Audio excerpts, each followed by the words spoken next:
California Edition. I'm Brad Pomerance. We're joined by Eric Bauman. He is the chair of the Los Angeles County Democratic Party, the vice chair of the California Democratic Party.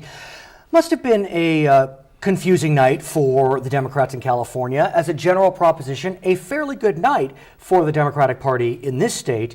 Nationwide, the Democrats got just walloped. What do you think happened when you look at California vis-a-vis the rest of the nation? I don't know. I just turned the TV off and only watch local stations. Exactly. But be that as it may, I do want to get a sense from you. Why is it California continues to go countercyclical? I mean, in 2010, the Republicans had a great night, and again, not in California. What is it? Well, first of all, I think the California Democratic Party is in much better tune with the people of California than many are in other places, and we're bolder about, and our elected officials and candidates are bolder. We don't run from our progressive values, and we have our candidates, we make sure to connect our candidates to the communities in which they run, so when they talk, they're talking about issues that work in their community. Nobody ran from President Obama in California and Obamacare, for example, and everybody campaigned on the 3.5 million Californians who now have health insurance. But you think about progressive states, and I would include Illinois in that category, I would include Maryland in that category, and I would include Massachusetts in that category. And all three of those states voted for Republican governors, and I think in at least two of them, the Democrat was expected to win. And so what is it about California that it can even do better than blue states? But that's kind of an obtuse example, because the governor of Illinois was behind all but that was the and one. Was in trouble. Right. And Martha Coakley had already proven that she could lose statewide. She could snatch defeat from the jaws of victory. And she did it yet again. Right. And Maryland, we had a lieutenant governor running for governor who just didn't connect well with the people and made some off statements. And look, I can't explain what happened there, but I can tell you what we did here in California. Right. And what we did here in California was worked hard the old-fashioned way. And I got to tell you, it's not like the Republicans didn't have plenty of money in California, because between the Koch brothers funding the congressional races and a certain billionaire funding state races, they had plenty of money. So let's talk about the constitutional offices, the 8 constitutional offices. Every single Democrat won. No race was close. Correct. The closest race, Secretary of State, and that was still more than 6 points. Right. That's not close. Right. 2 races were considered to be, up in the air, maybe Secretary of State and Controller, neither close. No. Why? Well, first of all, I mean, the reality is when you look at our state in aggregate, right, Democratic values and positions are much more in tune with the people of California. That's the first point. Second of all, our candidates were better. And if you look at the group of candidates that Democrats put up, it really was it was a panorama of California. There's no doubt it was a panorama. But look, Pete Peterson, Secretary of State candidate for the Republicans, Pepperdine University professor, young guy, well-spoken. Ashley Swearingen, mayor of Fresno. They both suffer one problem. They have an R after their name. And is that it? And it automatically causes voters, Democrats and independent voters, to look the other way. And that is the reason, by the way, that Peterson and Swearingen both ran away from their own party. It was interesting. It was amazing how they ran away from their own party. They did not endorse the Republican nominee for governor. Correct. Which was quite remarkable. At the same time, Governor Brown was the frontrunner for quite some time. Some Democrats have expressed some frustration that he was so singularly focused on the passages of Prop 1 and 2 to the exclusion of his own race that some down-ballot candidates wound up losing.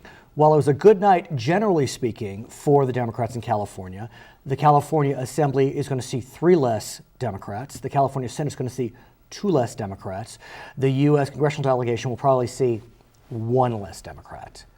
Do you think Governor Brown should have been more active? So let me give you a slightly different answer. Had Governor Brown been campaigning about his campaign and his accomplishments and Democrats' accomplishments, it would surely have helped Democratic turnout.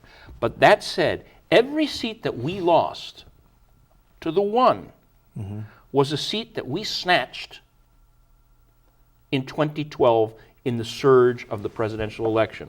The seat in Orange County never existed before, so it's not really comparable to Lou Correa's seat. That was redistricted and made a much more Republican seat. So if you think about it, Losing Steve Fox in the Antelope Right. Valley, that was always a Republican seat. Losing Sharon Quirk Silva in Orange Right. County was always a Republican seat.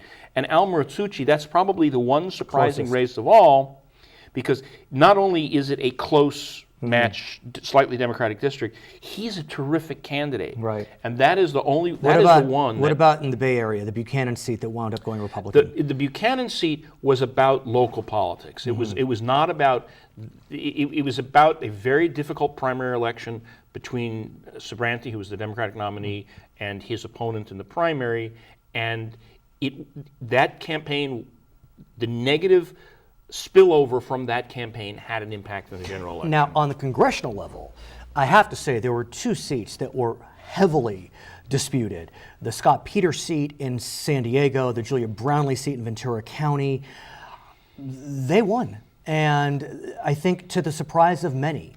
You know, Scott Peters lost on Election Day and pulled it out pretty handily when all the votes were counted. How did those two candidates manage to pull it out? Well, Brownlee benefited from the fact that there was really a wonderful working relationship between the fight for the assembly seat, which was also a pickup Yes, that was. on the Democrats' part, where we elected Jackie Irwin, took away a long-time Republican seat, hasn't been held by a Democrat in 70 years, and Brownlee, and the overlap between the two races, so everybody worked together, and that was terrific.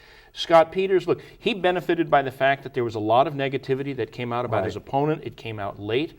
But also, towards the end, he did a better job of telling his story.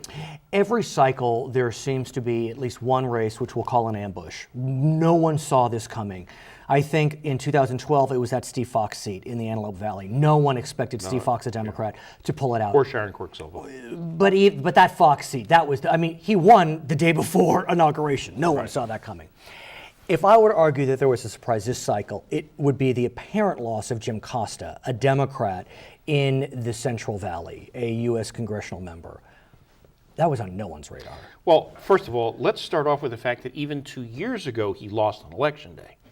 Right? Still. And he moved 1,800 votes to be successful. He started out down Right. very large this time, and he's now only down 700. Right. It's not As over we speak yet. today, as we speak today. But that said, Costa's district was made more difficult after redistricting, and the Central Valley was particularly difficult for Democrats this cycle. But here's the thing I can tell you, and you can make book on this. In 2016, the electorate will be entirely different. And by the way, let me. This is key. Nobody expected a turnout less than 40%, and all of our actions were geared towards a turnout model of 40%.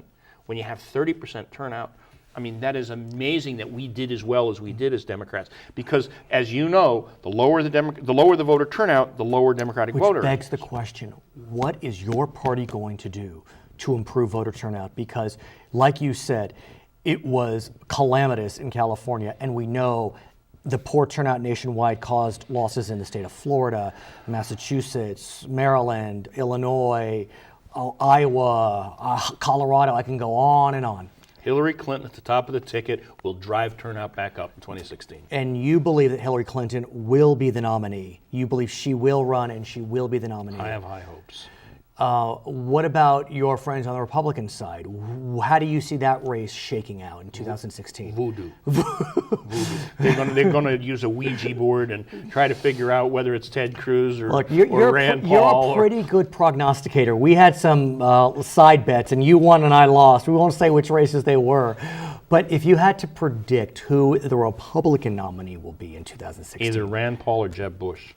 and who's the stronger candidate against Hillary Clinton? Jeb Bush. Really? Another Clinton Bush? Yeah. Even you really think that happens? You know, everybody thinks it's Rand Paul, but as Paul has moved to moderate his more difficult positions, his own base is starting to push back. His name is Eric Bauman. He is the chairman of the Los Angeles County Democratic Party, vice chair of the California Democratic Party. I'm Brad Pomerance, and this is California Edition.